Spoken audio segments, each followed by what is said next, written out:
बोलते हैं royalty royalty royalty. Royalty वो चीज होती है जिसको बोला जाता है जिंदगी के साथ भी, जिंदगी के बाद भी। पहले आपको ना कारण समझ में आना चाहिए कि हमें ये बिजनेस करना क्यों, यार सिम क्यों महत्व रखता है। रॉयल्टी रॉयल्टी रॉयल्टी बोल तो रहे हैं, रॉयल्टी क्या होती है रॉयल्टी समझो। अभी गांधी परिवार को पीछे न्यूज आई थी कुछ सालों पहले, अभी तो मुझे पता नहीं, ज्यादा न्यूज में देखता नहीं क्योंकि बकवास ज्यादा आती है, पर हमारे काम की जो होती है उसको हम निकाल के रख लेते हैं। तो नेहरू जी ने किताब लिखी थी डिस्कवरी ऑफ इंडिया, बहुत पुरानी किताब होगी, तो उसकी लगभग 35 लाख रॉयल्टी अभी ये नेहरू परिवार के क्या है राहुल वगैरह को मिली थी। 35-36 लाख है ना कुछ ऐसी, यानी कि काम किया था किसने, नेहरू जी ने। और रॉयल्टी मिल रही है किसको, वो नहीं रहे इस दुनिया में, लेकिन उनकी किताब बिकी तो उसकी रॉयल्टी मिली। यानी कि आपके जाने के बाद भी अगर आपका परिवार आपके काम का फायदा उठा सके, हेलो,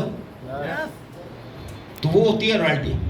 यानी कि आप जो काम अब कर रहे हो वो तब तक आपको इनकम देता है, तब तक उसका फायदा आप और आपका परिवार उठाते, जब तक आप एक्टिव हो, काम कर रहे, इनकम कमा रहे। देखिए इनकम दो तरह की होती है, जानते हैं आप सभी लोग। आप जितने लोग मैक्सिमम लोग काम कर रहे हैं ना, उसको हम एक्टिव इनकम बोलते हैं। एक्टिव इनकम का क्या मतलब है, जब तक आप एक्टिव रहोगे तब तक इनकम आएगी, जिस दिन इनएक्टिव हुए इनकम खत्म। यही है ना।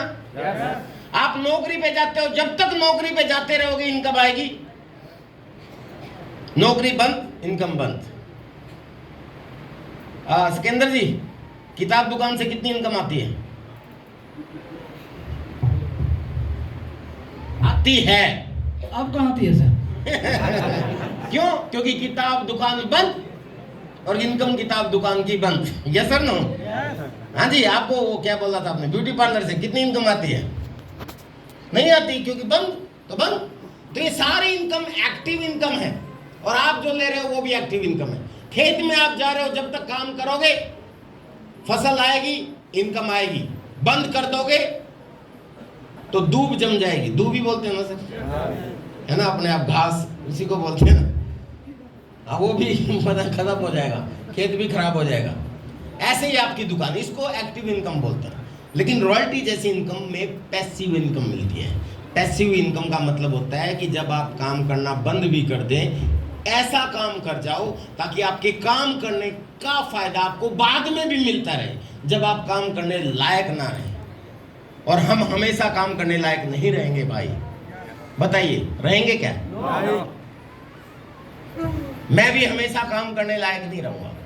एक समय ऐसा भी आएगा कि मैं बूढ़ा हो जाऊंगा। हेलो,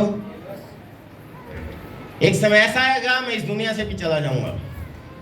और यही चीज आपके साथ भी होगा कि नहीं होगा?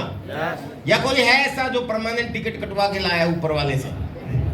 नहीं ना, सबको जाना है। और इसीलिए इस दुनिया में हम आम आदमी जो हैं,